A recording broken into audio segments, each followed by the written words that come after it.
you hear what I was playing, Lane? No, sir. I don't believe it's polite to listen. I'm sorry for that, for your sake. I don't play accurately. Anyone can play accurately, but I play with wonderful expression. As far as the piano is concerned, sentiment is my forte, and I keep science for life. Yes, sir.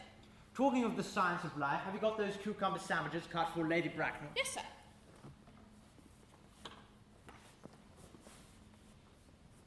By the way, I see from your book that on Thursday night, when Lord Shorman and Mr. Worthing were dining here, 8 bottles of champagne are entered as having been consumed. Yes, sir.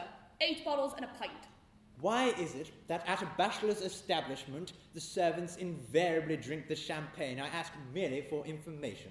I attribute it to the superior quality of the champagne, sir. Married household champagne is rarely of a first-rate brand. Good heavens, is marriage really so demoralising as that? I believe it to be a very pleasant state, sir. I have very little experience of it myself. I've only been married once, due to a misunderstanding with a young person. I don't think I am very much interested in your personal life, Lane. No, sir. It's not very interesting. I hardly think of it myself. Very natural, I am sure. That will do, Lane. Thank you. Thank you, sir.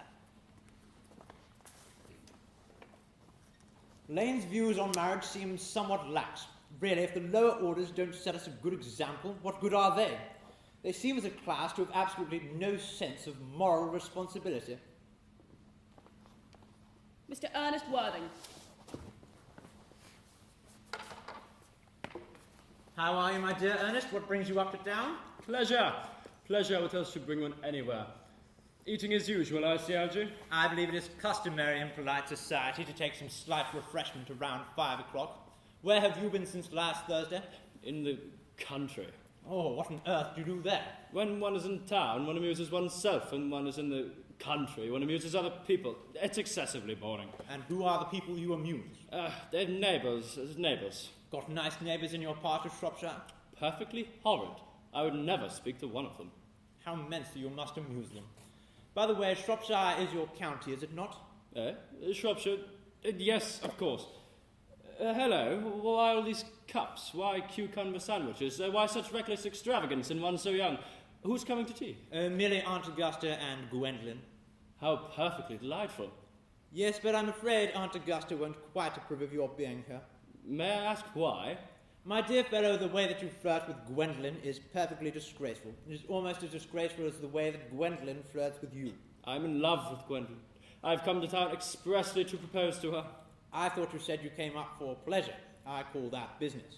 How utterly unromantic you are. Oh, I don't see anything romantic in proposing. It is very romantic to be in love, but there is nothing romantic about definite proposal. Why, one may be accepted, as one usually is, I believe, then the excitement is all over. The very essence of romance is uncertainty. If I ever get married, I'll certainly try and forget the fact. I do not doubt that, dear Algy. The divorce court was specially invented for people whose memories are so curiously constituted. No, there is no use speculating on the subject. Divorces are made in heaven. Please do not touch the cucumber sandwiches. They are ordered specifically for Aunt Augusta. Well, you've been eating them all this time. That is quite different. She is my aunt. If you're hungry, have some bread and butter. The bread and butter is for Gwendolen. Gwendolen is devoted to bread and butter. And very good bread and butter it is too. Yes, but you need not eat it as if you were going to eat it all. You are not married to her already, and I don't think you ever will be. Why on earth do you say that? Well, in the first place, girls never marry the men they flirt with. They don't think it right. That is nonsense. It isn't. It is a great truth, and it accounts for the extraordinary number of bachelors one sees all around the place. In the second place, I don't give my consent. Your consent? My dear fellow, Gwendolen is my first cousin, and before I allow you to marry her, we must clear up the whole question of Cecily. Cecily? What are you talking about? What on earth are you talking about, Algy, by Cecily? I don't know anyone of the name Cecily. Lane, would you bring me the cigarette case that Mr. Worthing left in the smoking room last time he dined here? You mean to say you've had my cigarette case all of this time? I wish to goodness you would have let me know. I've been writing frantic letters to Scotland Yard about it. They're almost offering a large reward. Well, I wish you would. I happen to be more than usually hard up these days. There is no good in offering a large reward now the thing has been found. I think that is rather mean of you, Ernest, I must say.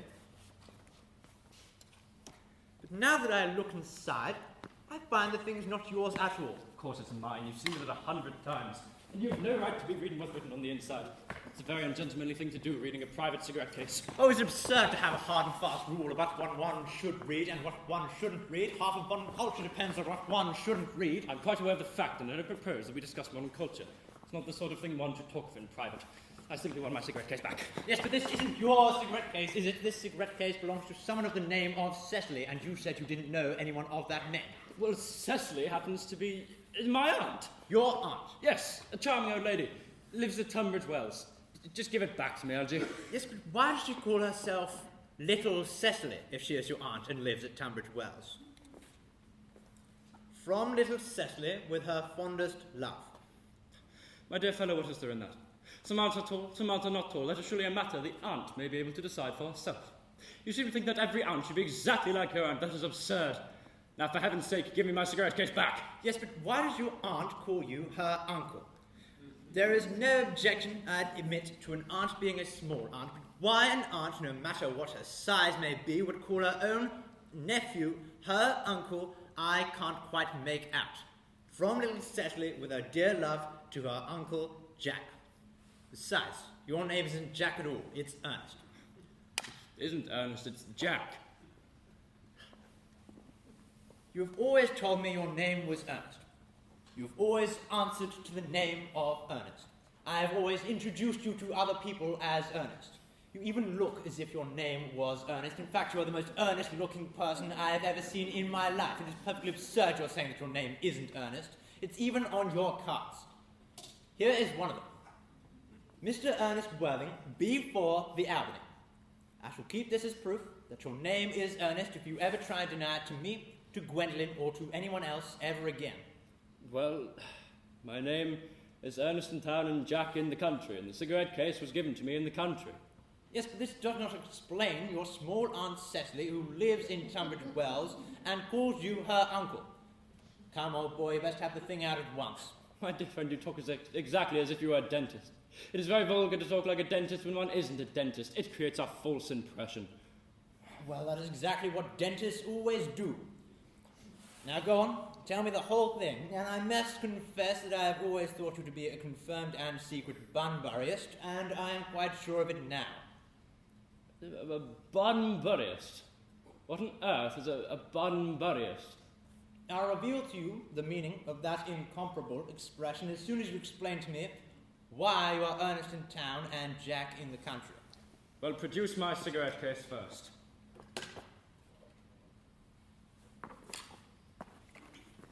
Now produce your explanation and pray make it improbable.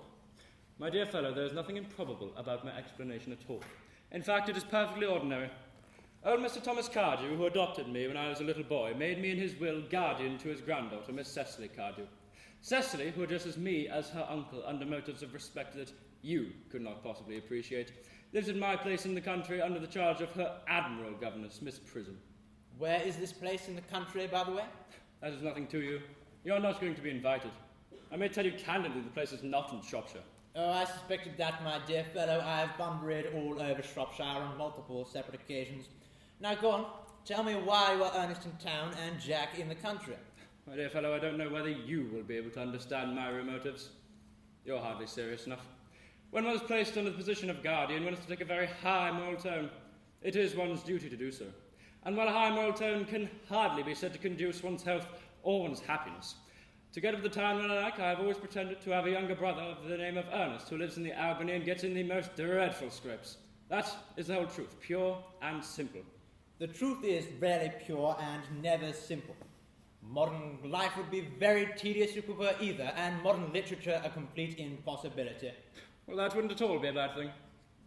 Literary criticism is not your forte, my dear fellow. Don't try it. You should leave that to people who haven't been to university. They do it so well in the daily papers.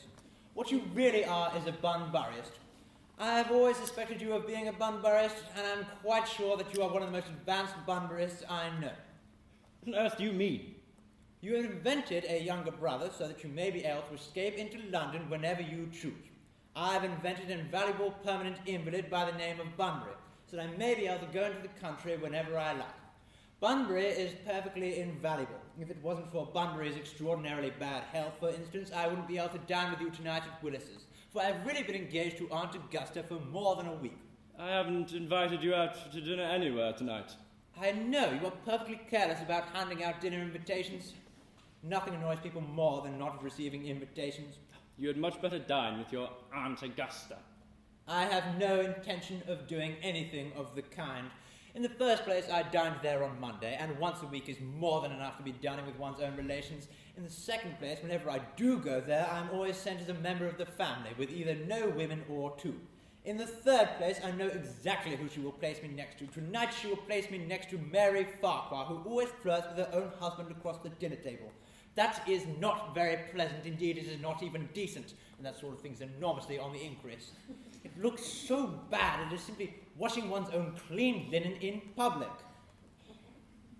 Besides, now that I know you to be a Bunburyist, I want to talk to you about Bunburying. I want to tell you the rules. I'm not a Bunburyist at all. If Gwendolyn accepts me, I'm going to kill my brother. Indeed, I think I'll kill him in any case. Cecily is rather too interested in him. It has become quite a bore. So, I'm going to kill my brother Ernest, and I advise you do the same with your your invalid friend with the absurd name. Nothing will induce me to part with Bunbury. And if you ever do get married to Gwendolyn, which seems to be, to me, an incredible impossibility, then you'll be very glad to know of it, Bunbury. That is nonsense. If I marry a charming girl like Gwendolyn, and she's the only girl I've ever seen who I'd want to marry, then I certainly wouldn't want to know Bunbury. Then your wife will. You don't seem to realise, my dear fellow, that in married life, 3 is company, and 2 is none at all. That, my dear fellow, is the sort of thing that corrupt French drama has been propounding for the last 50 years. And the happy English home has proved in half the time. Don't try to be cynical. It's perfectly easy to be cynical. My dear fellow, it isn't easy to be anything nowadays. There's such a lot of beastly competition about. That must be Aunt Augusta. Only relatives or creditors ever ring in that Wagnerian manner. Now, if I get Aunt Augusta out of the way for about 10 minutes so that you have an opportunity for proposing to Gwendolyn, can I dine with you tonight at Willis's? I suppose, if you want to. That is good. But you must be serious about it. I hate people who are not serious about dinner invitations. It is so shallow of them. Lady Bracknell and Miss Fairfax. Good afternoon, dear Algernon. I hope you are behaving very well. I am feeling very well, Aunt Augusta. Those are not quite the same thing. In fact, they rarely go together. Dear me, you are smart. Am I not always smart, Mr. Worthing? You are quite perfect, Miss Fairfax. I hope I'm not all that. I hope to develop in many directions. I'm sorry if we are late, Algernon, but I was obliged to call on dear Lady Harbury. I hadn't been round since her poor husband's death. I never saw a woman so altered. She looked quite 20 years younger. And now I'll have a cup of tea and one of those nice cucumber sandwiches you promised me. Certainly, Aunt Augusta. Gwendolyn, won't you sit here? Thank you, Ma. I'm quite comfortable where I am. Good heavens, Lane, why are there no cucumber sandwiches? I ordered them specifically. No cucumbers in the market this morning, sir. No cucumbers? No, sir, not in for ready money. That will do, Lane, thank you. Well, Aunt Augusta, I am very sorry to say that there were no cucumbers in the market, not even for ready money. It really makes no matter, Algernon. I had crumpets with Lady Harbury, who seems to me to now be living entirely for pleasure. I hear her hair has turned quite gold from grief. It certainly has changed colour. From what cause, I, of course, could never say. I've got quite a treat for you, Algernon. Thank you. I'm going to send you down with Lady Farquhar. She's a most kind woman, and so attentive to her husband. They're a delight to watch. I'm afraid I will have to give up the pleasure of dining with you tonight after all, Aunt Augusta.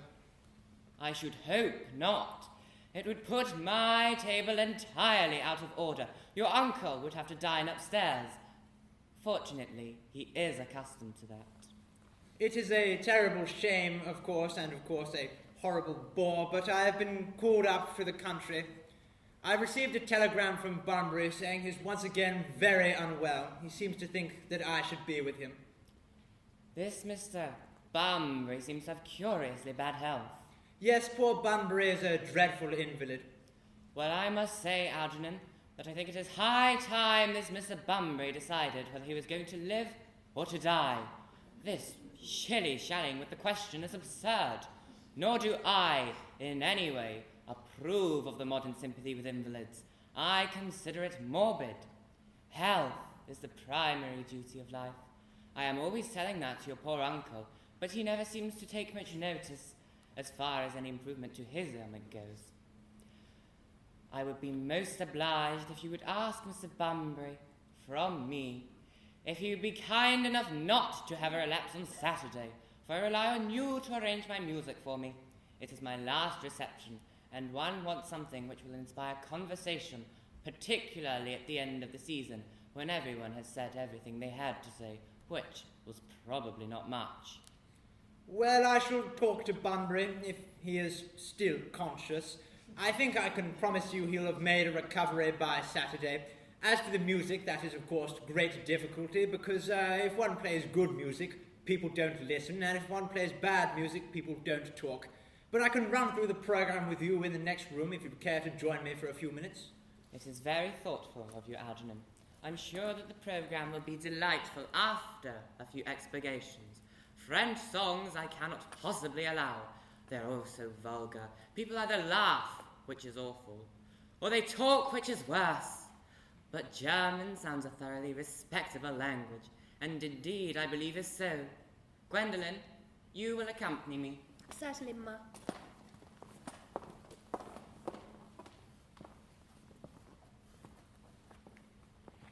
Charming day it has been, Miss Fairfax.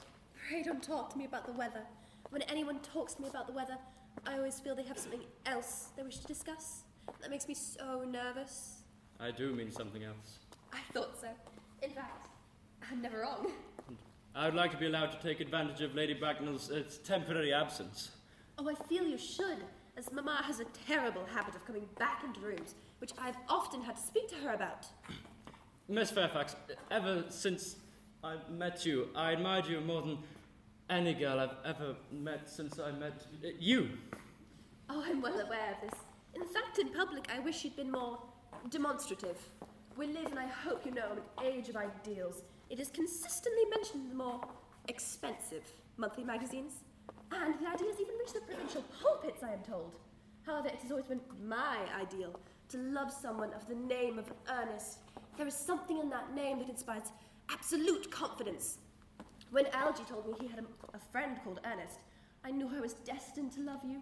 You really love me, Gwendolen? Passionately. Darling, you don't know how happy you make me. My own Ernest? But you don't mean to say you couldn't love me if my name wasn't Ernest. But your name is Ernest. Yes, I know, but say it was something else. You don't mean to say you couldn't love me, then? Oh, this is purely a metaphysical speculation, and much like most metaphysical speculations, has very little reference to life as we know it. Well, to speak quite candidly, I don't much care for the name of Ernest. I don't think the name suits me at all. Oh, it suits you perfectly. It's a divine name. It creates music. It creates vibrations. Personally, I think there are a lot of other, much nicer names, like Jack, for instance. A charming name. Jack. Ooh. No, Jack does not thrill. It does not create vibrations. No, I've known many a Jack, and they are more notoriously plain. And everyone knows that Jack is a notorious domesticity for John. And I pity any woman who is married to a man of the name of John. She'll probably never be allowed to know a single entrancing moment of silence.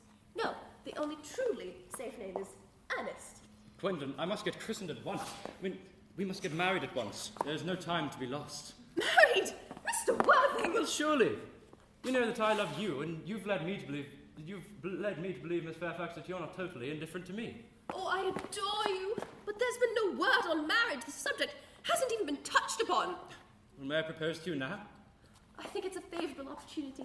And to save you any future disappointment, I'm fully prepared to accept you. Gwendolen? One moment.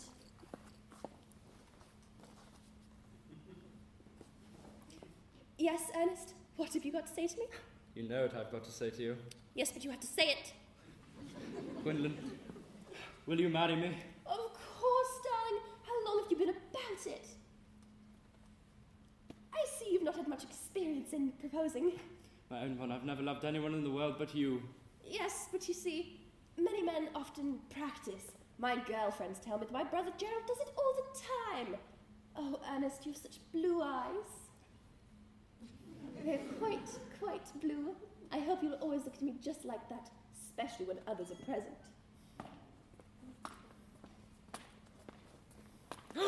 Mr. Worthing! Rise, sir, from this semi-recumbent posture. It is most indecorous. Oh, Mamma, I beg you to retire. As you see, Mr. Worthing was not quite finished yet. Finished what, may I ask? You see, Mr. Worthing and I are engaged to be married. Pardon me, but you are engaged to no one. When you do become engaged to someone, I or your father, should his health permit him, will inform you of the fact. An engagement should come in a young girl as a surprise, pleasant or unpleasant, as the case may be. It is hardly a matter she could be allowed to arrange for herself. And now I have some questions to put to you, Mr. Worthing. While I am making these inquiries, you, Gwendolen, will wait for me below in the carriage. Mamma! In the carriage, Gwendolen.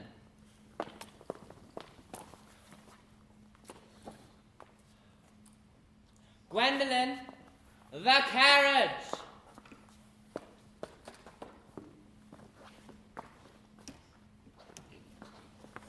You can take a seat, Mr. Worthing.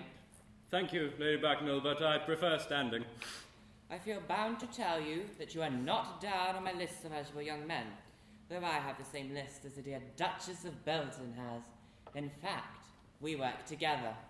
However, I'm quite ready to enter your name should your answers be what a really affectionate mother requires. Do you smoke? Well, yes, I must admit I do smoke. I'm glad to hear it. A man should always have an occupation of some kind. There are far too many idle men in London as it is. How old are you? 29. A very good age to be married at. I have always been of the opinion that a man who desires to get married should know either everything or nothing. Which do you know? Well, I know nothing, Lady Bracknell. I am pleased to hear it. I do not approve of anything that tampers with natural ignorance. Ignorance is like a delicate, exotic fruit. Touch it, and the bloom is gone. The whole theory of modern education is radically unsound. Fortunately, in England at any rate, education produces no effect whatsoever. If it did, it would prove a serious danger to the upper classes and lead to acts of violence in Grosvenor Square. What is your income? Between 7,000 and 8,000 a year. In land or in investments? In investments, chiefly. That is satisfactory. What between the duties expected of one during one's lifetime and the duties exacted from one after one's death, land has ceased to be either a profit or a pleasure. It gives one position and prevents one from keeping it up.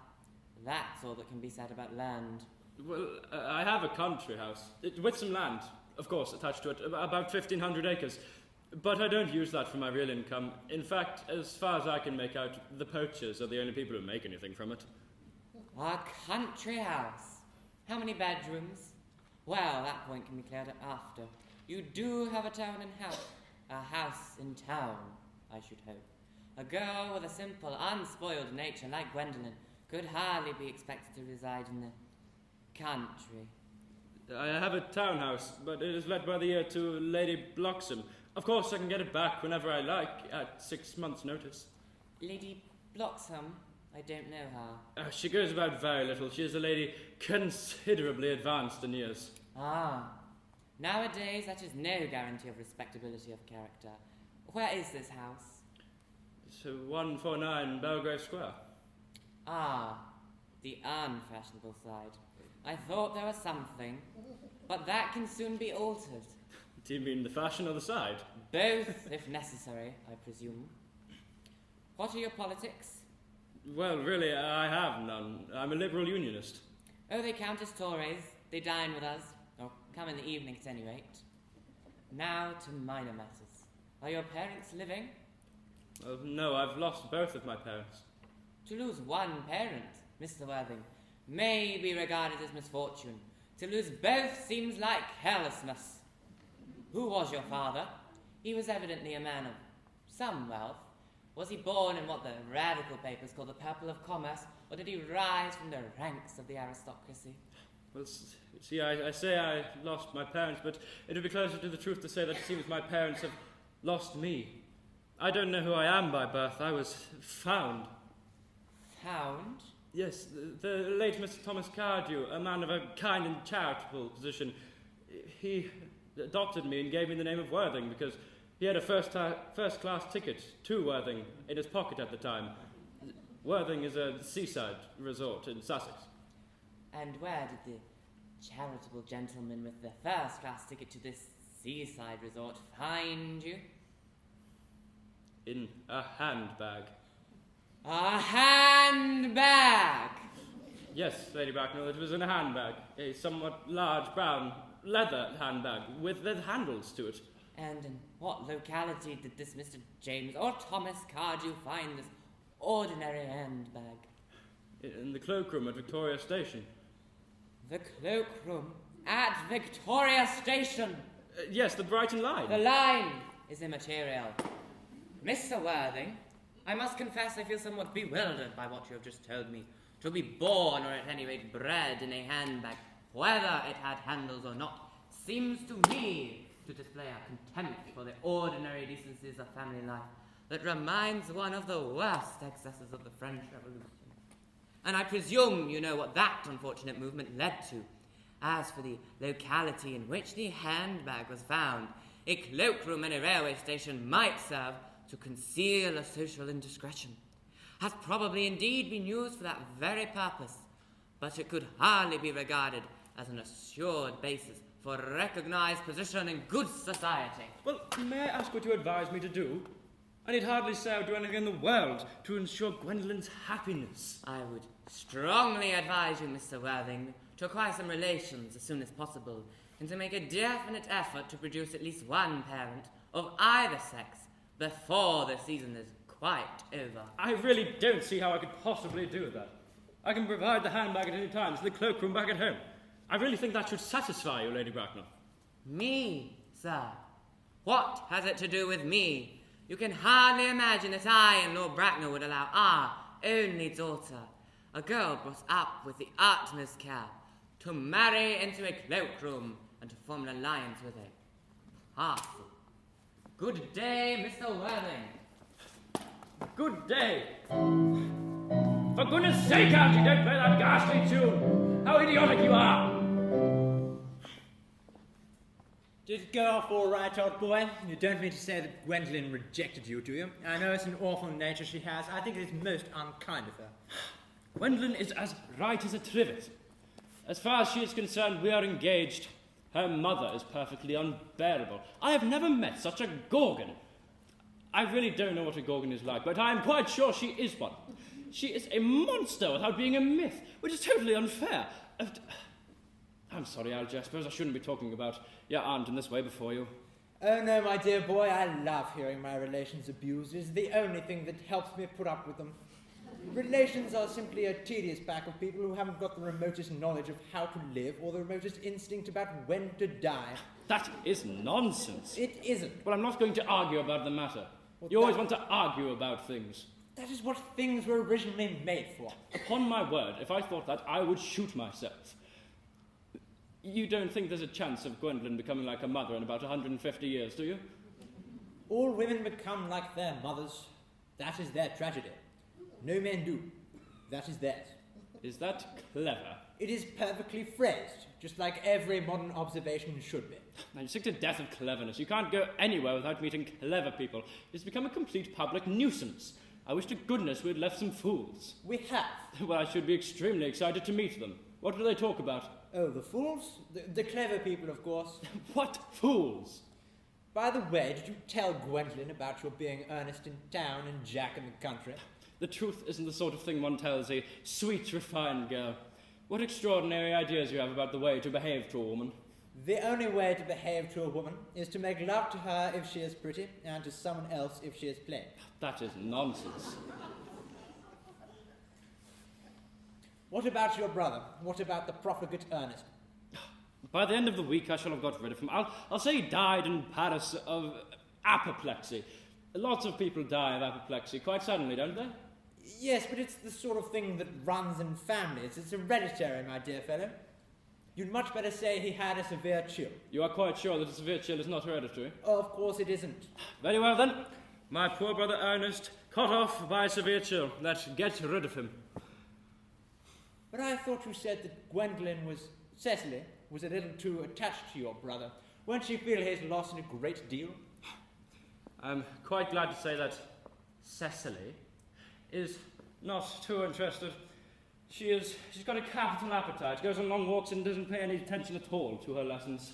I think I would rather like to see Cecily. I will take great care that you never do. She's excessively pretty and has only just turned 18. Have you told Gwendolen that you have an excessively pretty ward who has only just turned 18? One doesn't just blurt these things out. Gwendolen and Cecily are destined to become best friends. I bet you anything you like that half an hour after they meet, they shall be calling each other sisters. Women only call each other that after they've called each other a great deal of other things first. Now, if we want to get a good table at Willis's, we really must go and dress. Don't you know it's nearly 5 o'clock? It's always nearly 5 o'clock. Well, I'm hungry. I never knew you when you weren't. Well, what shall we do after we've been to the theatre? After we've had dinner? Go to the theatre? No, I hate listening. Well, maybe we could go to the club. No, I loathe talking. Well, maybe we could trot round to the Empire at 10. No, I can't bear to look at things. It is so silly. Then what shall we do? Nothing. It's awfully hard work doing nothing, though I don't mind hard work when there's no definite object of any kind. Miss Fairfax. Gwendolen, upon my word. Algy, would you kindly turn your back? Gwendolen, I really can't allow this. Algy, you have always adopted a strictly immoral attitude towards life. You are not quite old enough to do that. Oh, Ernest. My own one. I fear we will never be married. From the way Mamma spoke, I fear it shan't happen. The respect for the young is quickly dying out. Any influence I had over Mamma, I lost at the age of 3. But although I may marry someone else, I may marry often. Nothing will shift my eternal devotion towards you. My own Gwendolen. Oh, your romantic origins, as retailed to me by Mamma, with some unpleasing comments, has naturally stirred the deeper fibres of my being. Oh. Your address in the Albany, I know. What is your address in the country? The Manor House, Woolton, Hertfordshire. Good. There's a good postal service there, I suppose. There may be a point where I have to do something rash, and that will take some serious planning. My own one. Oh, Ernest. How long are you in town? Until Monday. Good. Algy, you may kindly turn around. I'm afraid I've already turned around, Gwendolen. You may ring the bell. You will let me see you to your carriage, my own one. Of course. I shall see Miss Fairfax out, Len.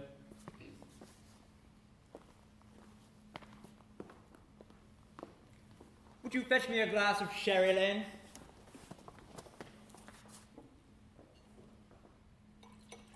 Tomorrow, Lane, I shall go Bunbury. Yes, sir. You may put up my dress suits and the Bunbury suits. Yes, sir. I hope tomorrow will be a fine day, Lane. Never is, sir. Lane, you're a perfect pessimist. I do my best to give satisfaction, sir. There is a clever, sensible, intellectual girl, the only girl I've ever cared for in my life. What on earth are you so amused at? Oh, I'm merely anxious about my poor friend Bunbury. If you're not careful, your poor friend Bunbury will get into a serious scrape someday. Oh, I love scrapes. They're the only things that are never serious. That is nonsense. You never talk anything but nonsense, Algy. Nobody ever does.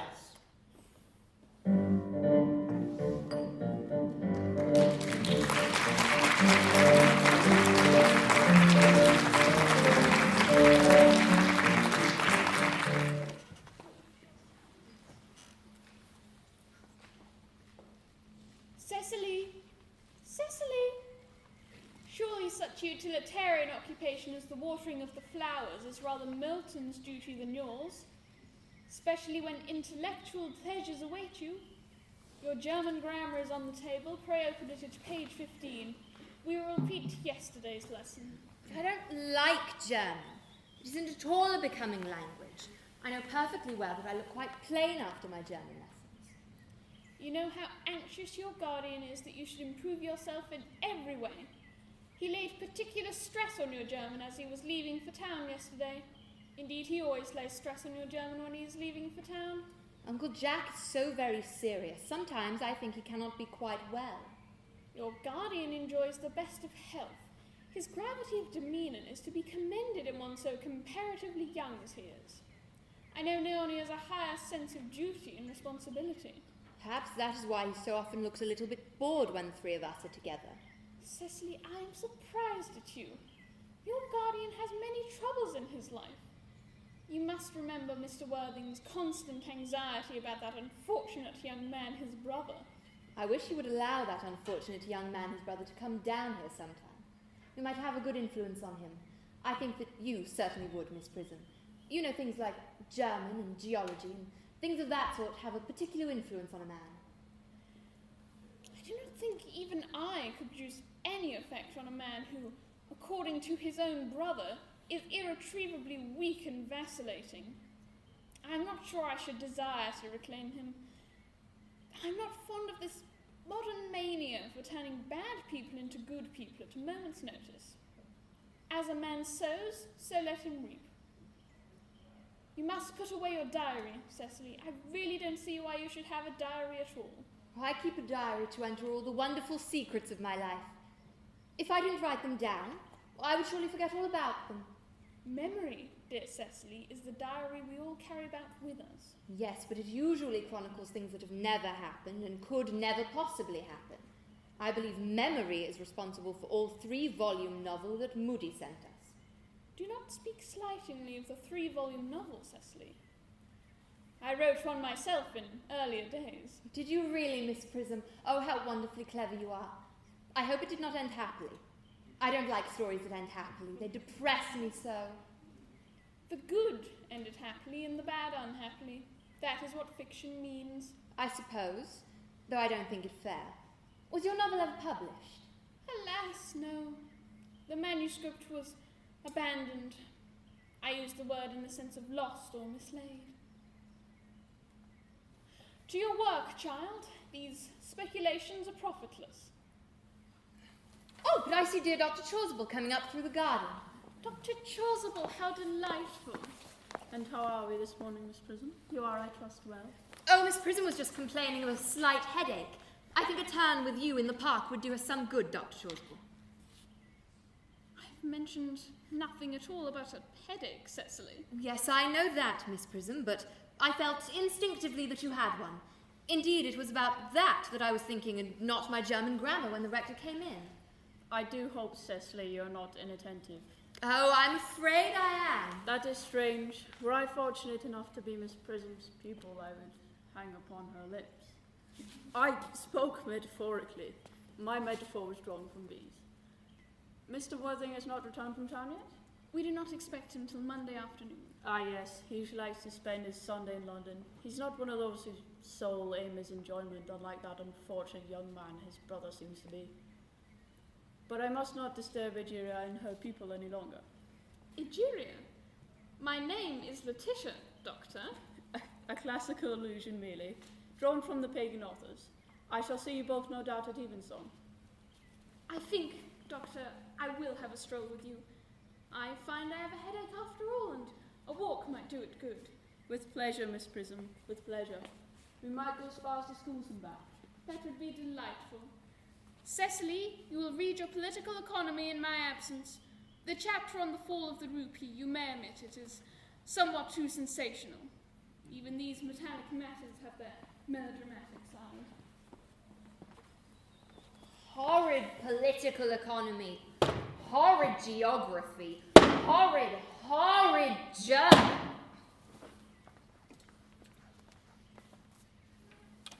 Mr. Ernest Worthing has just driven over from the station. He has brought his luggage with him. Mr. Ernest Worthing, B4, the Albany West. Uncle Jack's younger brother. Did you tell him that Mr. Worthing was in town? Yes, miss. He seemed most disappointed. I mentioned to him that you and Miss Prism were alone in the garden. He seemed anxious to speak with you privately for a moment. Tell Mr. Worthing to come out here. And I suppose you should speak to the housekeeper about getting a room for him. Yes, miss. I've never met any truly wicked person before. I feel quite frightened. I'm so afraid that he will look just like everybody else. He does. You are my little cousin Cecily, I'm sure. Oh, you must be under some misconception. I'm not little. In fact, I believe I'm more than usually tall for my age. But I am your cousin Cecily. I see from your card that you are Uncle Jack's younger brother. My cousin Ernest, my wicked cousin Ernest. Oh, I am not really wicked, cousin Cecily. You mustn't think that I am wicked. If you are not, you have surely been deceiving us in a most inexcusable manner. I hope you've not been leading a double life, pretending to be wicked all this time and secretly being good. That would be hypocrisy. Well, I suppose I have been rather reckless. I'm glad to hear it. In fact, now that you mention it, I have been rather bad in my own small way. I don't think you should be so proud of that, though I'm sure it must have been quite pleasant. It is much pleasanter being here with you. But I don't understand how you can be here at all. Uncle Jack isn't due to arrive back until Monday afternoon. Yes, I'm obliged tomorrow to take the 10 o'clock train back to London. I have a business appointment that I'm obliged to miss. Couldn't you miss it anywhere but in London? No, the appointment is in London. Well, I know how important it is not to keep a business engagement, especially if one wants to retain any sense of the pleasure in life. But I still think it best that you wait for Uncle Jack's return. I know he's anxious to speak with you about your emigrating. About my what? You're emigrating. He's gone out to buy your outfit. Well, I certainly wouldn't let Jack buy one of my outfits. He has no taste in neckties. I don't think you'll be needing neckties. Uncle Jack is sending you to Australia. Australia? I'd rather die. Well, he said at dinner on Wednesday night that you could choose between this world, the next world, and Australia. Oh, well, the accounts I have heard of the next world and Australia are not particularly encouraging. This world is good enough for me, Cecily. Yes, but are you good enough for it? I'm afraid I am not that. That is why I would count on you reforming me this afternoon, if you wouldn't mind making that your mission. Oh, I've no time this afternoon. Well, in that case, would you mind my reforming myself this afternoon? I think it's rather quixotic of you, but you should try. Thank you, I will. I feel better already. You look a little worse. That is because I am hungry. Oh, how thoughtless of me. I remember that whenever one is leading an entirely new life, one requires regular and wholesome meals. Won't you come in? Might I have a buttonhole first? I never have any appetite without having a buttonhole first. A climbing rose? No, I'd much rather have a pink rose. Why? Because you are like a pink rose, Cecily. I don't think you should say such things to me. Miss Prism never says such things to me. That is because Miss Prism is a short-sighted old lady. You are the most beautiful girl I have ever met. Miss Prism says all good looks are a snare. Then they are a snare that any sensible man would like to be caught in. Oh, I don't think I should like to catch a sensible man. I wouldn't know what to talk to him about.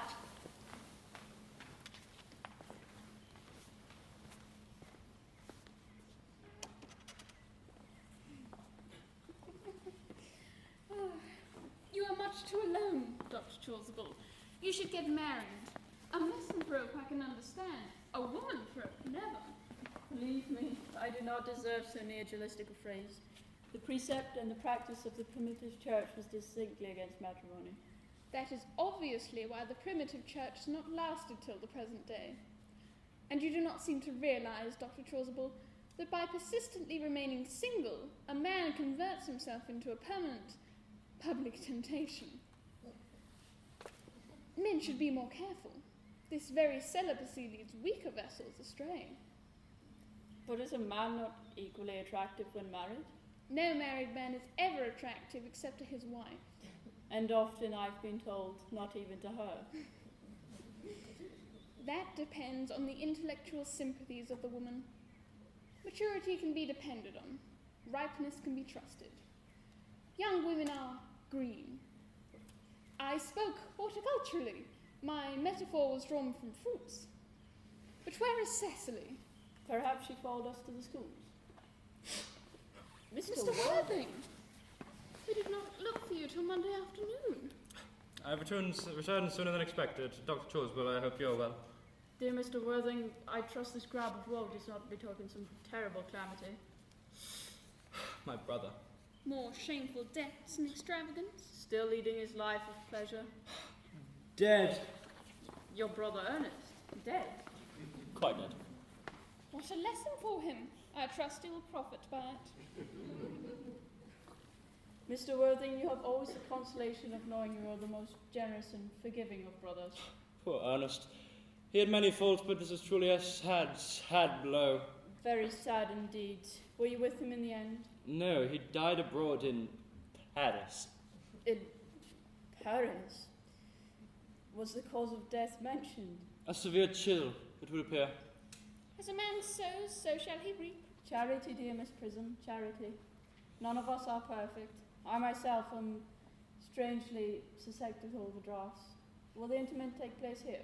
No, he apparently expressed a desire to be buried in Paris. In Paris? I fear that hardly points to any serious state at the last. You might wish me to make some slight allusion to this tragic domestic affliction next Sunday.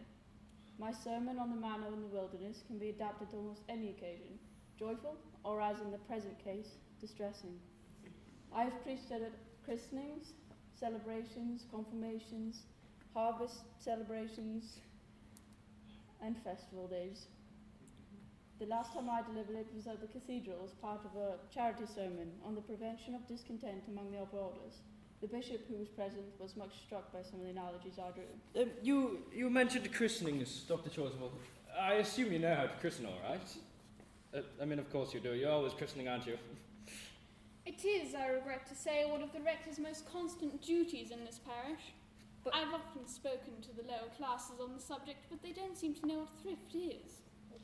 Mr. Worthing, is there any infant in whom you are interested? Your brother was, unmarried, was he not? Oh, yes. People who live entirely for pleasure usually are. No, but this is for no child. I am very fond of children. I would like to be christened myself this afternoon, if that is all right by you. But surely, Mr. Worthing, you're being christened already. I have no memory of it. But have you any grave doubts on the subject? I certainly intend to have. Of course, if you would be uncomfortable or think I'm a little too old now. Not at all. The sprinkling and indeed the immersion of adults is a completely canonical practice. Immersion? You need have no apprehensions. Sprinkling is all that is necessary, or indeed I think advisable. Our weather is so changeable. At what hour would you wish the ceremony performed? I might trot around about 5 o'clock, if that suits you. Perfectly. In fact, I have 2 similar ceremonies to perform at that time. A case of twins and an outlying cottage on your own estate. Poor Jenkins the carter, a most hard-working man. There's no fun in being christened alongside other babies. It would be childish. How would 5:30 do? Admirably. And now, Mr. Worthing, I must not intrude into our house of sorrow any longer. What seem to us bitter trials are often blessings in disguise. This seems to me a blessing of the extremely obvious kind. Uncle Jack, I'm so glad to see you back. What horrible clothes you've got on. Do go and change. Cecily. My child. Uncle Jack, do you look happy? You look as though you've had a toothache. And I've got a surprise for you. Who do you think is in the dining room? Your brother. What? Your brother Ernest. He arrived half an hour ago. What on earth do you mean? I do not have a brother. Don't say that. However badly he may have treated you in the past, he is still your brother. You wouldn't be so heartless to disown your own brother, would you? I shall go and fetch him, and you will shake his hand, won't you, Uncle Jack? These seem to be very joyful tidings. After we had all been resigned to his loss, his sudden return seems to me peculiarly distressing. I don't know what it all means. My brother Ernest is in the dining room. It seems to me perfectly absurd.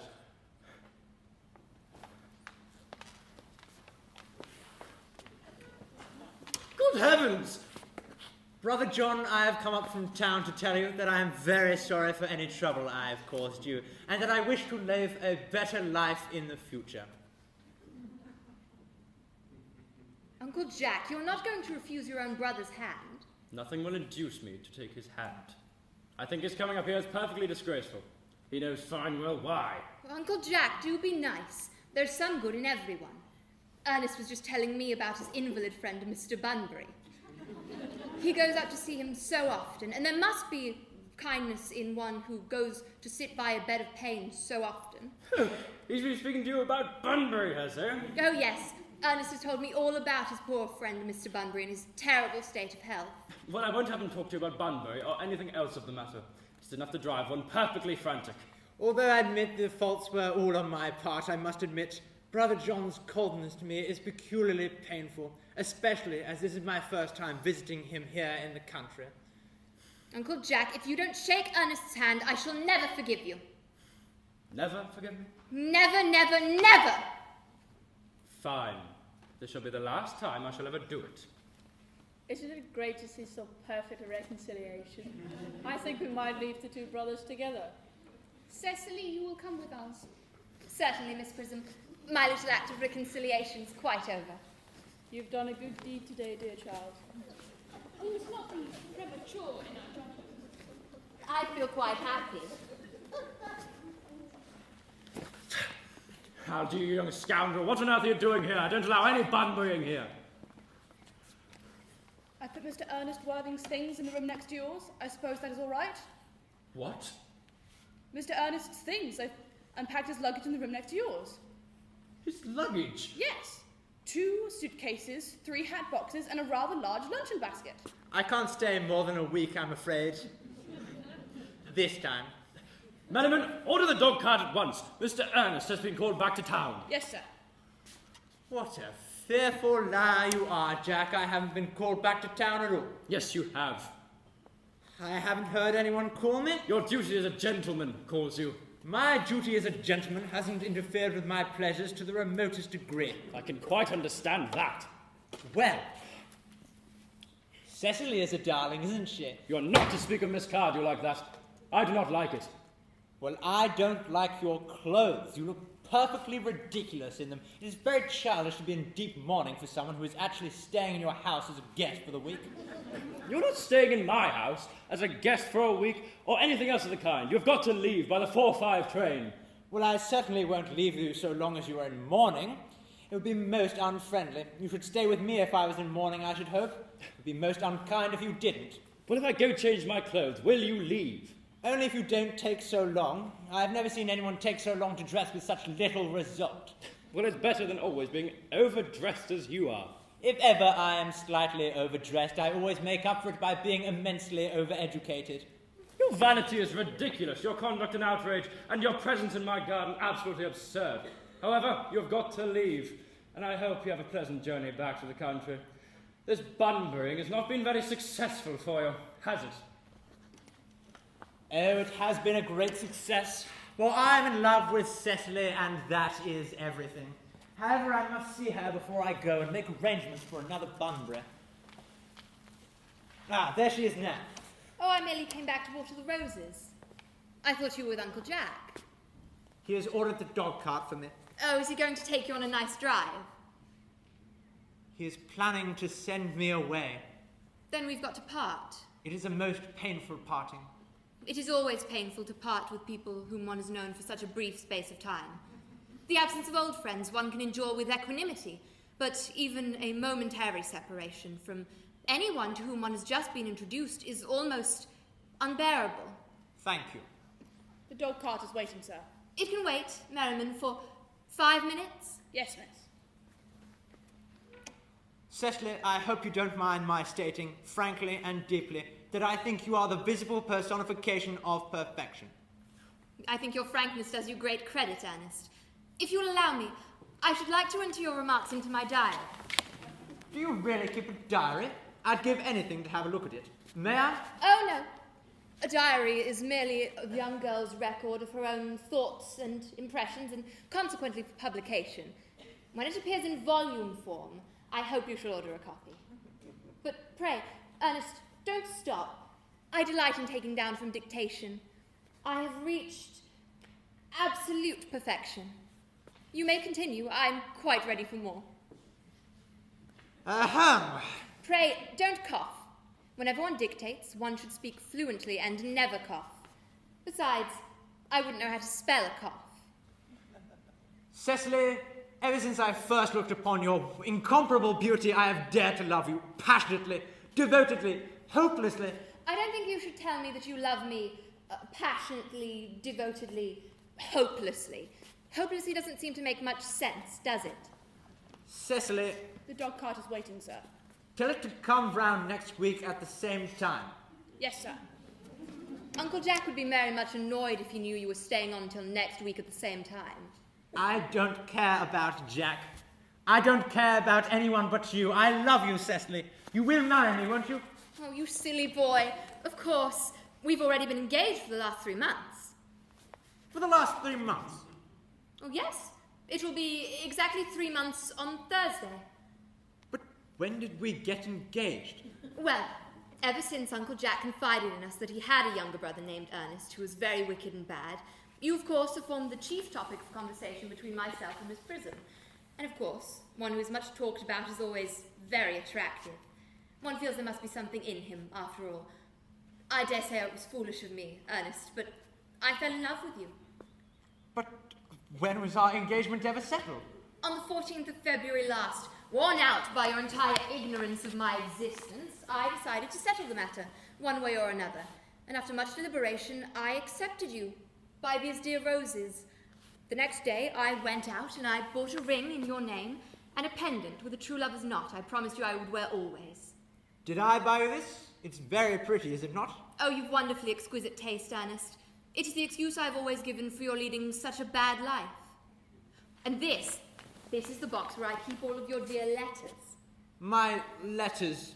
But my own darling sweet Cecily, I never written you any letters. You need hardly remind me of that. I remember all too well how I was forced to write your letters for you.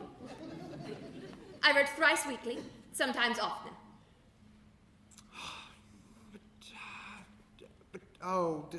Line? Oh, you do let me read them, Cecily. I couldn't possibly. They would make you far too conceited. The two that you wrote me after our engagement were broken off was so beautiful and so poorly spelled. Even now, I can hardly read them without crying a little. But was our engagement ever broken off? Of course it was. On the 22nd of March, you could see the entry if you like. Today, I broke off my engagement with Ernest. I feel it is better to do so. Weather continues charming. But what had I done to deserve the engagement being broken off? I had done nothing at all, Cecily. I am very hurt to hear that you broke off the engagement, especially when the weather was so charming. It would hardly have been a really serious engagement if it hadn't been broken off at least once. But I forgave you before the week was out. Oh, what a perfect angel you are, Cecily. Oh, you dear romantic boy. Does your hair curl naturally? I hope it does. It can, with a little help from others. Oh, I'm so glad. You'll never break off our engagement again, will you, Cecily? I don't think that I could break it off now that I've actually met you. Besides, there is the question of your name. My name? You mustn't laugh at me, darling, but it has always been a girlish dream of mine to love someone by the name of Ernest. The name alone inspires absolute confidence. I pity any married woman whose husband is not called Ernest. But do you mean to say that you could not love me if my name was anything other than Ernest? But what name? Oh, I don't know. Algernon, for instance. But I don't like the name Algernon. But why not? I see no objection to liking the name of Algernon. Algernon is a very aristocratic name. Half the people who end up in the bankruptcy court are called Algernon these days. But seriously, Cecily, do you really mean to say you could not love me if my name was Algernon? I might respect you, Ernest. I might admire your character, but I dare say that I couldn't give you my undivided attention. Well, I trust your rector here is well versed in the trails and the rituals of the church. Oh, yes. Dr. Rector is a most learned man. He has never written a single book, so you can imagine how much he knows. Well, in that case, I must go see him on a most important christening. I mean, on most important business. Oh. I shall be back in half an hour. Well, considering that we've been engaged since the 14th of February, and that I only just met you this morning, I think it's rather hard you should leave me for a time so long as half an hour. Could you make it 20 minutes? I shall be back in no time. What an impetuous boy he is. I like his hair so much. I must enter his proposal into my diary. Miss Fairfax has called to see Mr. Worthing on very important business, Miss Fairfax states.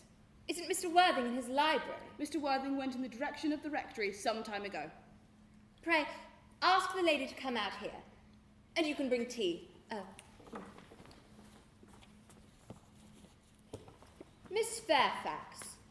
No doubt one of the many good-natured elderly women associated with Uncle Jack through his philanthropic work in London. I don't quite like women who are interested in philanthropic work. I think it is so very forward of them.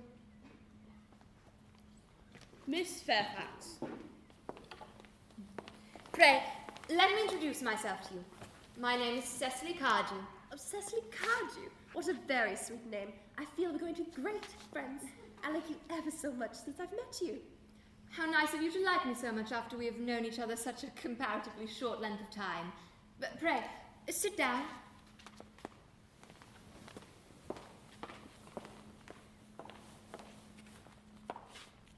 I may call you Cecily, may I not?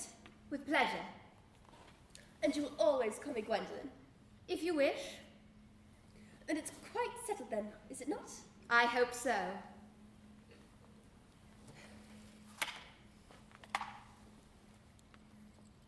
I feel this is a favourable opportunity for my mentioning who I am.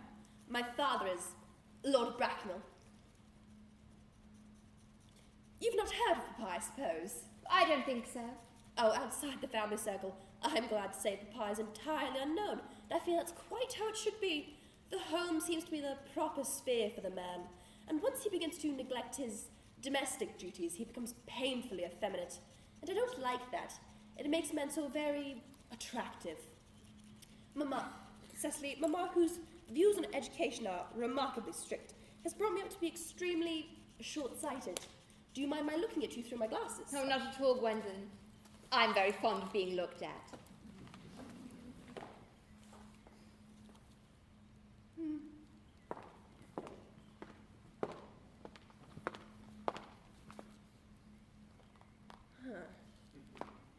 You're here on a short visit, I suppose? Oh, no. I live here. Your mother, no doubt, or some female relative of advanced years, resides here also? Oh, no. I have no mother, nor, in fact, any relations. Indeed. My dear guardian, along with Miss Prism, has the arduous task of looking after me. Your guardian? Yes. I'm Mr. Worthing's ward. Curious, Mr. Worthing never mentioned to me that he had a ward. I am bound to state, though, that this news does not fill me with feelings of unmixed delight. Oh, Cecily, I've liked you ever since I've met you, and it would be awful if a cloud would come across a friendship like ours. However, now that I know you're Mr. Worthing's ward, I cannot help but state I wish you were just a little older than you appear to be, and not quite so physically alluring. In fact, if I might speak candidly... Pray do. I think that whenever one has anything unpleasant to say, one should always be quite candid. Well, to speak with perfect candour, Cecily, I wish you were fully 42. And more than unusually plain for your age. Ernest has a strong, upright nature. He's the very soul of truth and honour. Disloyalty will be as impossible to him as deception. However, even men of this noble, moral, possible character are extremely susceptible to the physical charms of others. If not so, modern, molest, ancient history supplies us with many most painful examples of what I refer to. Not history be quite unreadable. I beg your pardon, Gwendolen, did you say Ernest? Yes. Oh, but it is not Mr. Ernest Worthing who is my guardian. It is his brother, his elder brother. Curious. Ernest never mentioned to me that he had a brother. Oh, I'm sorry to say they've not been on good terms for a long time. Ah, that counts for it. Oh, Cecily, you've lifted a load off my mind. However, you're quite sure it's not Mr. Ernest Worthing who is your guardian. Quite sure. In fact, I'm going to be his. I beg your pardon. Gwendolen, I see no reason why I should make it a secret to you. Our little county newspaper is sure to chronicle the fact next week. Mr. Ernest Worthing and I are engaged to be married. I fear there's been some slight error. As you see, Mr. Ernest Worthing is engaged to me. The announcement will appear in the Saturday Morning Post at the very latest. I'm afraid you must be under some misconception. Ernest proposed to me. Exactly 10 minutes ago. It is certainly very curious. As you see, Mr. Ernest Worthing asked me to be his wife at... yes, 5:30 yesterday afternoon. If you care to verify the incident. I'm very sorry if it causes you any kind of displeasure, my darling Cecily, but it seems that I have the prior claim. It would distress me more than I can tell you, Gwendolen, if it caused you any mental or physical anguish. But I feel bound to point out that since Ernest proposed to you, he has clearly changed his mind. If the poor fellow has been entrapped into any foolish promise, I shall see it as my duty to rescue him. And with a firm hand? Whatever unfortunate entanglement my poor boy may have got himself into, I shall never approach him with it after we are married. Do you allude me, Miss Cardew, as an entanglement? You are presumptuous, and on an occasion of this kind it becomes more than a moral duty to speak one's mind. It becomes a pleasure. It would distress me... Line. Do you suggest, Miss Fairfax, that I entrapped Ernest into an engagement? How dare you?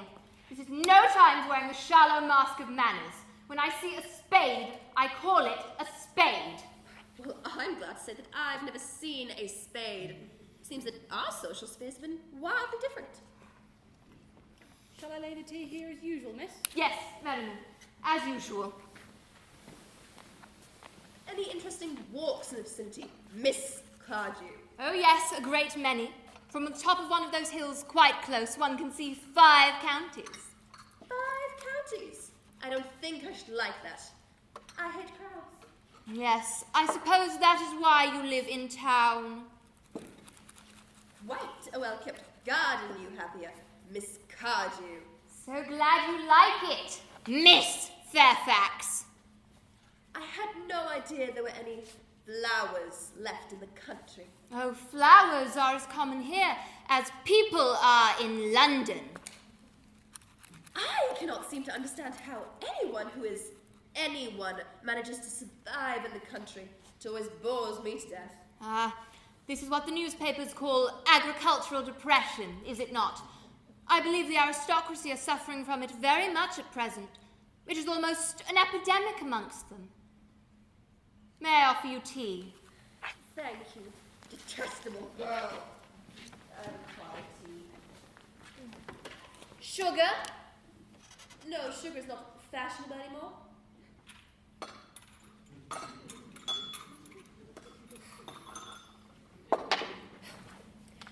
Cake? Or bread and butter?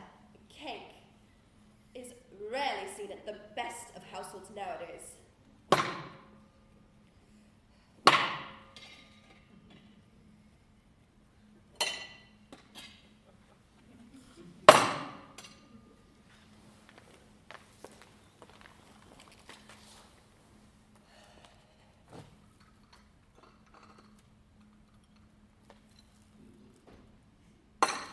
You have filled my tea with lumps of sugar, and even though I asked most distinctly for bread and butter, you have given me cake.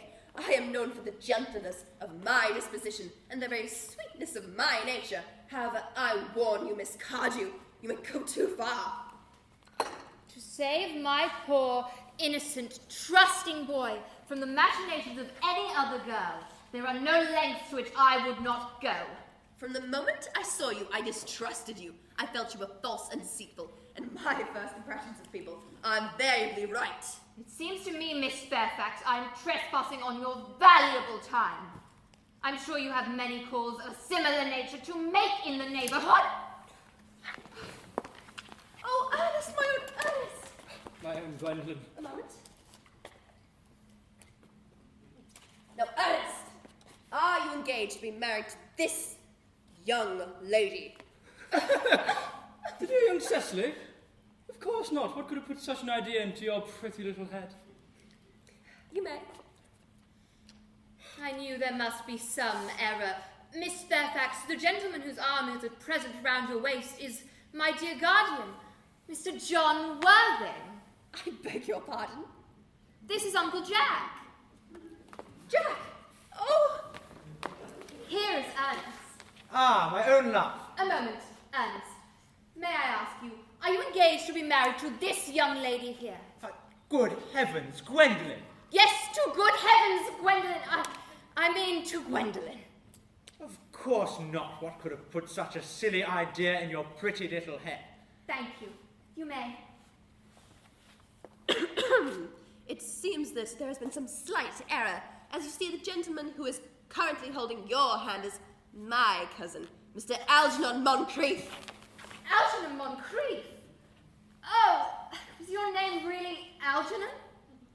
I cannot deny it. Oh, is your name really Jack? I could deny it if I liked. I could deny anything if I liked. But my name is Jack. It has been for years. Oh, a gross deception has been practiced upon both of us. Oh, my poor wounded Cecily. My sweet, wronged Gwendolen. You will call me sister, will you not? Certainly. Oh, there is just one question I should like to be allowed to ask, my dear guardian. An admirable idea. Mr. Worthing, where is your brother Ernest? It seems that we are both engaged to him, so it is of some slight importance that he is here at the present. Gwendolen, Cecily, it is very painful for me to be forced to speak the truth. I have never been reduced to such a position in my life. But the truth is, I have no brother. I have never had a brother, and I certainly do not intend to have a brother in the future. Have you no brother at all? None. No brother of any kind. No brother, not even of any kind. Cecily, I'm very sorry to say, but it seems that neither one of us are engaged to be married. Which is not a very pleasant position for a young girl to suddenly find herself in, is it? Let us go inside. They will hardly follow us there. Yes, men are such cowards, aren't they?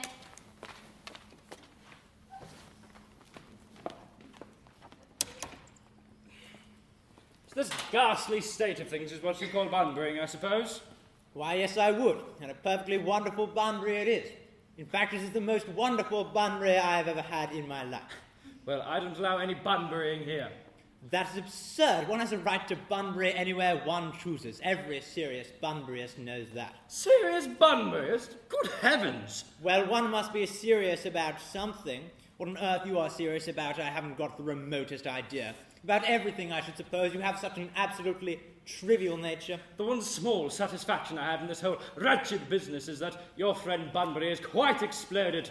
You won't be able to run down to the country as often as you used to, Algy, and not a bad thing either. Well, your brother is a little off colour, isn't he, dear Jack? You won't be able to disappear to London quite so often as your wicked custom was.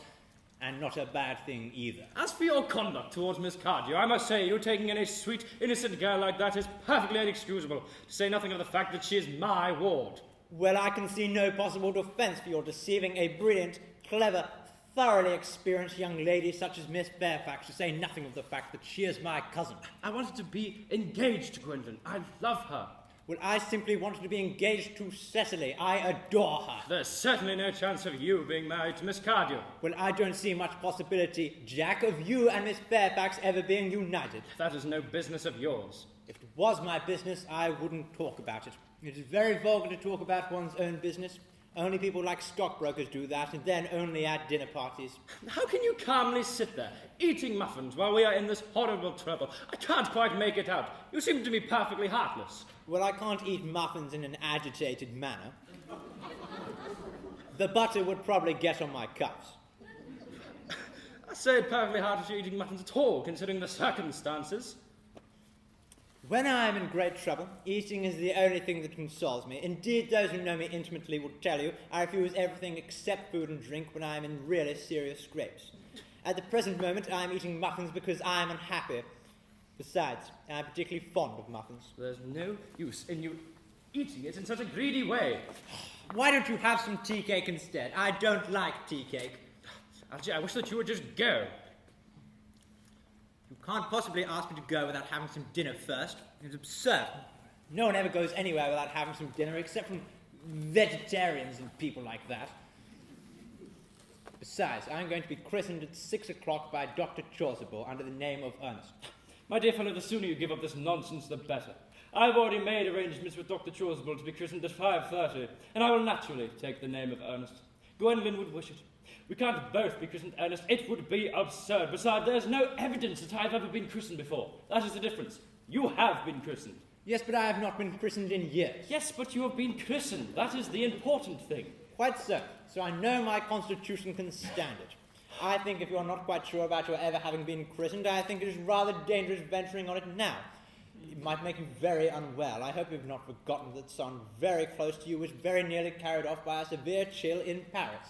But you said a severe chill was not hereditary. I dare say it usedn't to be, but it will be now. Science is making wonderful discoveries these days. That is nonsense. You're not always talking nothing but nonsense. Jack, you are at the muffins again. I wish you wouldn't. I told you I was particularly fond of muffins. Yeah, but I hate tea cake. Then why on earth do you serve it up to your guests? What ideas you have of hospitality? Algernon, I've told you to go.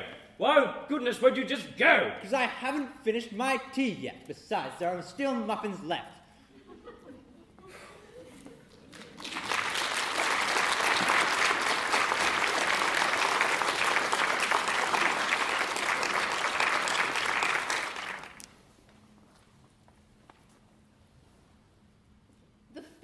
They did not follow us directly into the house shows that they have some sense of shame left. They've been eating muffins. That looks like repentance. They don't even notice us. Couldn't you cough? But I haven't got a cough. Oh, they're looking this way. What effrontery! They're approaching. That is very forward of them. We will refrain. A dignified silence. Certainly. It is the only thing to do now.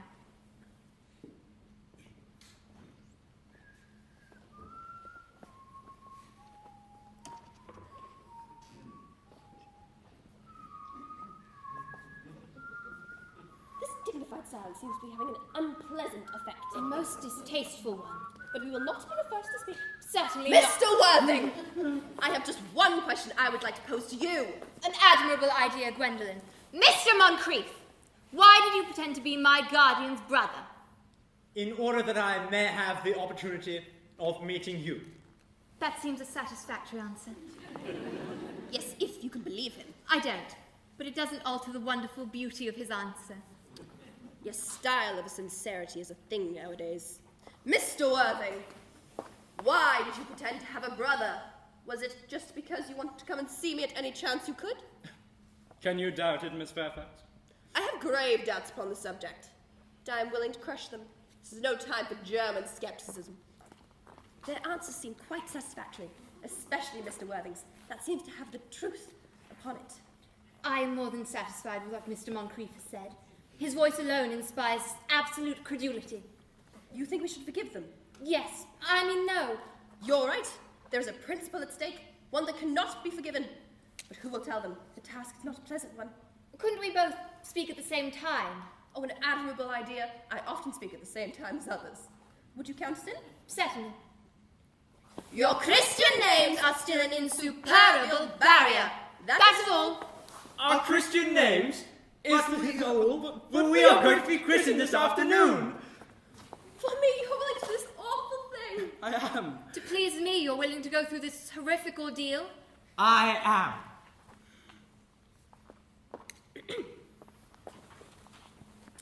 seems absurd to talk about the equality of the sexes. Where it comes to moments of self-sacrifice, men are abundantly beyond us. We are. They have moments of physical courage of which we women know absolutely nothing. Oh, darling. Darling.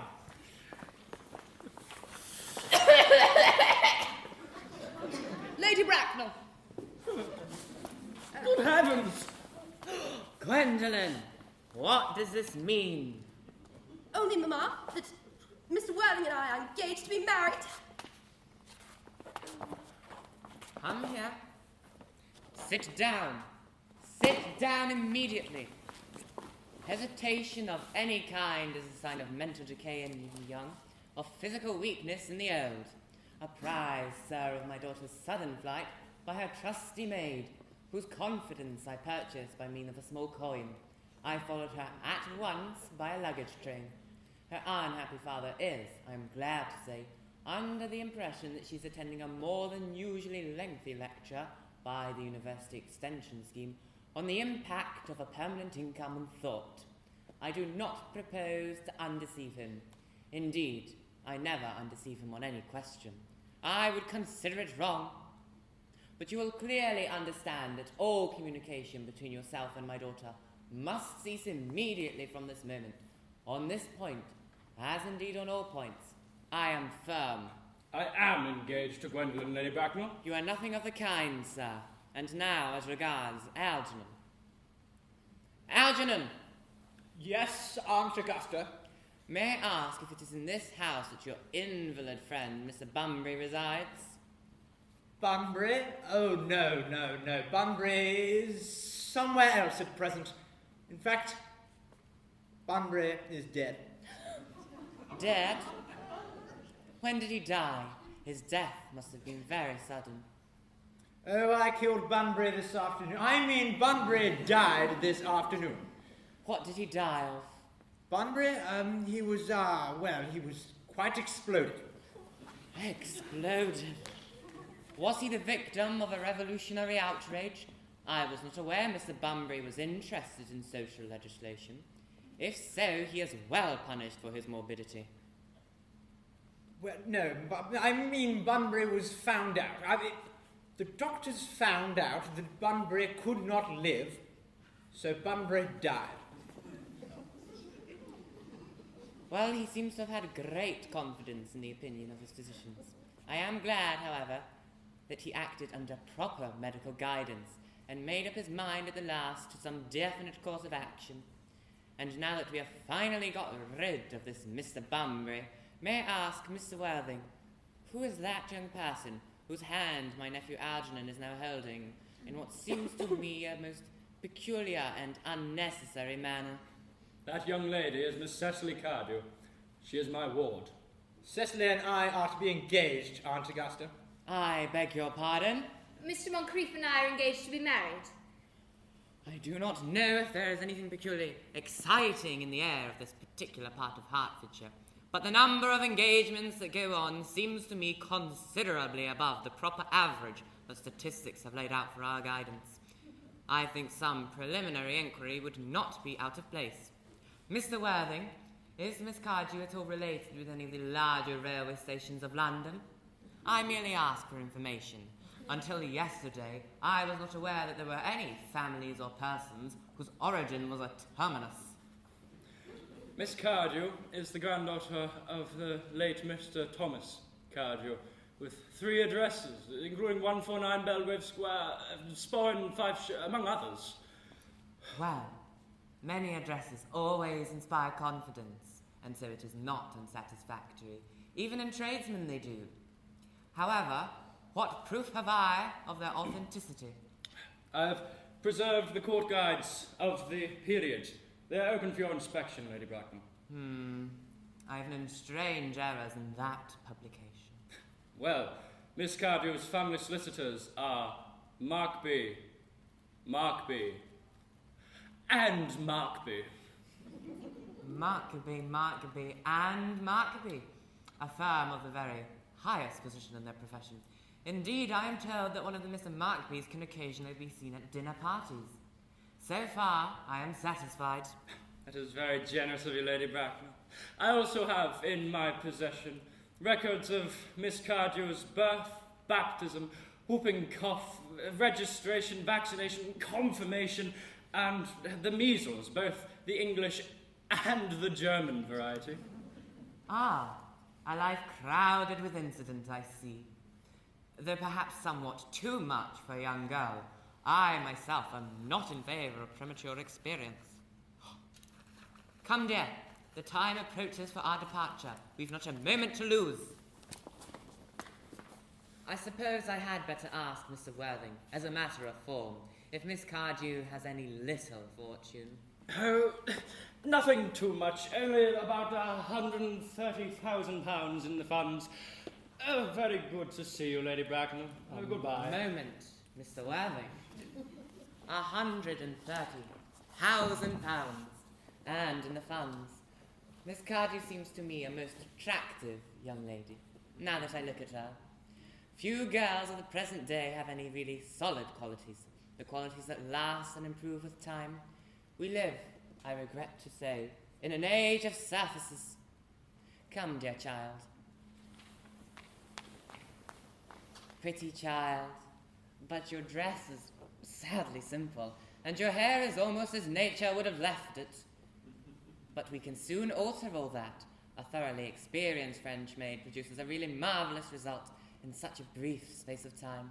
I remember recommending one to a young lady Lansing, and in 3 months her own husband didn't know her. And in 6 months, nobody knew her. Kindly turn round, dear. No, the side view is what I want. Ah, yes, it is just as I expected. There are distinct social possibilities in your profile. The chin a little higher, dear. Style largely depends on how the chin is worn. They're worn very high, just at present. Algernon! Yes, Aunt Augusta. There are distinct social possibilities in Miss Cardew's profile. Cecily is the loveliest, prettiest girl I have ever met. I don't give tuppence about social possibilities. Never speak disrespectfully of society, Algernon. Only people who can't get in it do that. My dear, I know Algernon has nothing to rely upon but his debts, but I have never been in favour of mercenary marriages. When I married Lord Bracknell, I had no fortune, but I never dreamed of allowing that to get in my way. I must say that I give my consent. Thank you, Aunt Augusta. Cecily, you may kiss me. Thank you, Lady Bracknell. And from now on, you may call me Aunt Augusta. Thank you, Aunt Augusta. I suppose that the wedding had better take soon. I am not in favour of long engagements. They give the people involved a chance to find each other out before the wedding, which I think is never advisable. Excuse me for interrupting you, Lady Bracknell, but I am Cecily's guardian, and before she can be engaged to anyone, she has to come my consent. The consent I absolutely decline to give. Upon what grounds, may I ask? Algernon is an extremely, I may almost say an ostentatiously eligible young man. He has nothing, but looks everything. What more can one desire? I don't mean to speak bad of your nephew in front of you, Lady Bracknell, but I find him untruthful. Untruthful? My nephew Algernon, impossible. He is an Oxonian. I fear there can be no possible doubt about the situation, Lady Bracknell. The other day, in my temporary absence to London under a question of romance, he obtained admission to my house under the pretence of being my brother. Under the name he drank, I am being told by my butler, a whole pint bottle of Perrier Jouet Brut 89, a wine I had specifically been reserving for myself. Continuing his disgraceful deception, he succeeded in the course of alienating the affections of my only ward. Subsequently, he stayed for dinner where he devoured every single muffin. And what makes his conduct all the more heartless is that he knows I have no brother, that I've never had a brother, and I do not intend to have a brother, not even of any kind. I told him that yesterday afternoon. Ahem. Mr. Worthing, after careful consideration, I have decided entirely to overlook my nephew's conduct to you. That's very kind of you, Lady Bracknell. However, my decision is unalterable. I decline to give my consent. Come here, sweet child. How old are you, dear? Well, I'm really only 18, but I always admit to 20 at evening parties. You're quite right to make some slight alteration. A woman who gives her exact age is so calculating. 18, but admitting to 20 at evening parties. Well, I do not think it shall be long before you are of age and free from the restraints of tutelage, so I think your guardian's consent is, after all, a matter of no importance. Excuse me for interrupting you again, Lady Bracknell, but I feel it is only fair to tell you that from her grandfather's will, Miss Cardew is not a full adult until she is of the age of 35. That is not a grave objection. 35 is a very attractive age. London society is full of women of the highest birth who have chosen of their own free will to remain at 35. Lady Dumbleton is an instance in point. She has been 35 since she arrived at the age of 40, which was many years ago now. I see no reason why our dear Cecily should not look even more attractive at the age you mention than she does at present. There will be a large accumulation of property. Algy, do you think you could wait for me until I was 35? Of course I could, Cecily. You know I could. Yes, I felt it instinctively, though I don't think I could wait all that long. I hate waiting even 5 minutes for anybody. I like punctuality in other people, though I know I'm not punctual myself. I don't think I could wait all that long, even to be married. Then what shall be done, Cecily? I don't know, Mr. Moncrief. My dear Mr. Worthing, as Miss Cardew states positively that she cannot wait till she is 35, a remark which I am bound to say seems to me to display a somewhat impatient nature, I would beg you to reconsider your decision. But Lady Bracknell, the decision is entirely in your hands. The moment that you allow me to marry Gwendolen, I should be more than allowing for your nephew to form an alliance with my ward. You must know that what you propose, Mr. Worthing, is out of the question. Then passionate celibacy is all that can be looked forward to. That is not the destiny I propose for my darling Gwendolen. Algernon, of course, can choose for himself. Come, dear, we've already missed 5, if not 6 trains. To miss any more would expose us to comment on the platform. Everything is quite ready for the christenings. The christenings? Is that not somewhat premature? Both these gentlemen have expressed an immediate desire for baptism. At their age? The idea is grotesque and irreligious. Algernon, I forbid you to be baptized. If Lord Bracknell learned that this was the way in which you wasted your time and money, he would be disdained. Am I to understand that there are to be no christenings at all this afternoon? Under the circumstances, Dr. Choswell, it would hold no practical value to either of us. I'm grieved to hear such sentiments from you, Mr. Worthing. They savour of the heretical views of the Anabaptists, views in which I have completely refuted in 4 of my unpublished sermons. Although, as your present mood seems to be strangely secular, I shall return to church at once. In fact, the pure Ernest informed me that Miss Prism has been waiting for me for the past hour and a half in the vestry. Prism? Did I bear you mention a Miss Prism? Why, yes, Lady Bracknell. I'm on my way to join her. Pray, allow me to detain you a moment. This matter could prove to be of vital importance to Lord Bracknell and myself. Is this Miss Prism a woman of repellent nature, loosely associated with education? Miss Prism is a very cultivated of ladies, and the picture of respectability. Oh, it is obviously the same person. What position does she hold in your household? I am a celibate, madame. Miss Prism, Lady Bracknell, for the past 3 years has been Miss Cardew's esteemed and valued governess. In spite of what I hear, I must see her at once. Let her be sent for. She approaches. She's nigh. I was told you expected me in the vestry, dear Canon. I've been waiting an hour and 3/4. Prism! Come here, Prism. Prism, where is that baby? 28 years ago, you left Lord Bracknell's house, number 104 Upper Grosvenor Street, in charge of a perambulator containing a baby of the male sex. You never returned.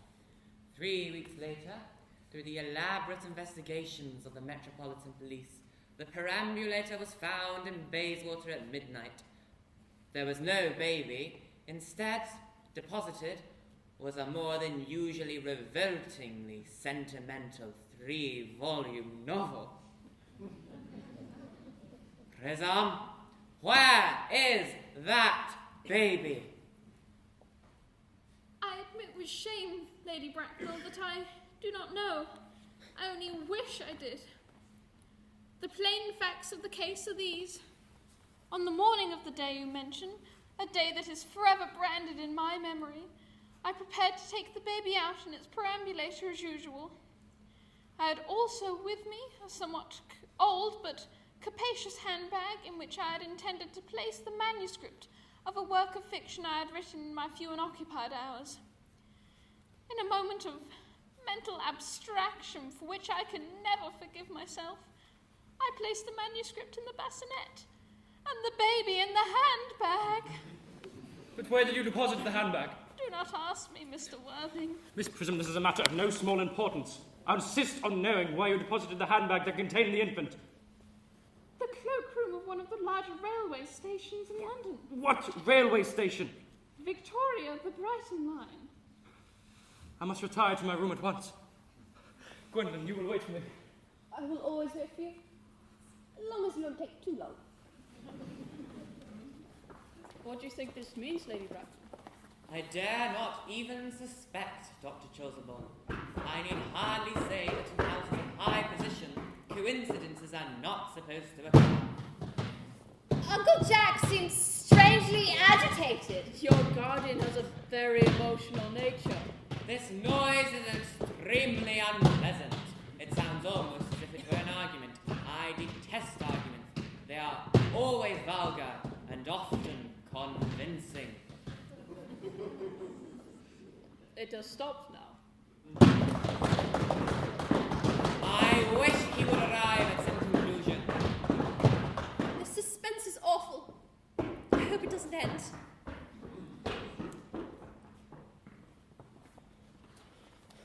Miss Prism, is this the handbag? Inspect it carefully before you speak. The happiness of more than one life depends on it. Yes, this appears to be mine. Here is the injury it received through the upsetting of a Gower Street omnibus in younger and happier days. Here is the stain on the lining caused by the explosion of a temperance beverage, an incident that occurred in Leamington. And here are my initials. I had forgotten that in an extravagant mood I had them placed there. Yes, the bag is undoubtedly mine. I am delighted to have it so unexpectedly restored to me. It has been an awful inconvenience being without it all these years. Miss Prism, more is restored to you than this handbag. I am the baby that you placed inside of it. You? Yes, mother! Mr. Worthing, I am unmarried. Unmarried? Well, I must say that this is a serious blow. But why should we cast a stone against one who has suffered? Can't repentance wipe out another's act of folly? Why should there be one law for men and another for women? Mother, I forgive you. Mr. Worthing, there is some error.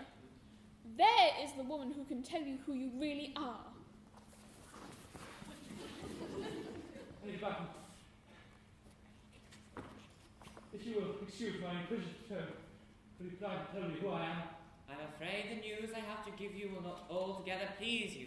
But you are the son of my poor sister, Mrs. Moncrief, and subsequently Algernon's elder brother. Algy's elder brother? Then I have a brother after all. I was telling you, Cecily, that I had a brother. How can you not believe me? Dr. Chasuble, my unfortunate brother. Gwendolyn, my unfortunate brother. Miss Prism, my unfortunate brother. Oh, Algy, you young scoundrel. You had much better treat me with more respect. Up until the present date, you have not treated me like a brother at all. Well, I was out of practice, I admit, but I can work to change.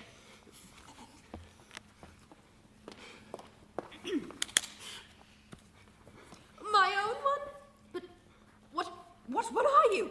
Now that you are someone else, what is your Christian name? Good heavens. I suppose the question of my name is irrevocable, isn't it? Lady Bracknell, at the time that I was born, was I christened? Every luxury that money could afford, including christening, had been lavished on you by your fond and doting parents. Then I have been christened. What name was I given? Naturally, as the eldest, you were christened after your father. What was my father's name? I cannot at present remember the General's Christian name. Though he had one, I'm sure. The General was an eccentric man, but only in his later years as a result of the Indian climate, marriage, indigestion, that sort of thing. Algy, do you remember what our father's Christian name was? Oh, my dear fellow, we were never on speaking terms. He died before I was a year old. Lady Battle, his name would appear in the army directories of the period. The General was a man of peace, except in his domestic life. However, I am sure that his name would appear in any military directory. These records should have been my constant study. Let's see. Malum, Maxboom, Mowgli, Muggs. What ghastly names do they have? Moncrief, 1840. Lieutenant Colonel, General, 1869. Christian names.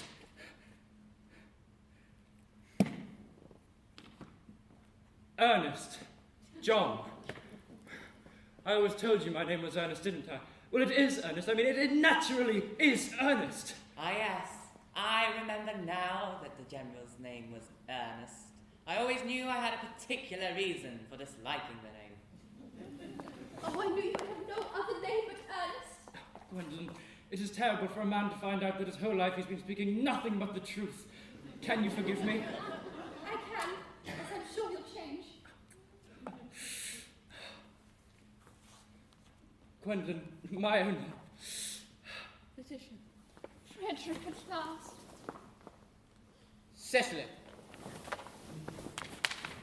At last. My nephew, you seem to be displaying signs of triviality. On the contrary, Aunt Augusta, I've now realized for the first time in my life the vital importance of being earnest.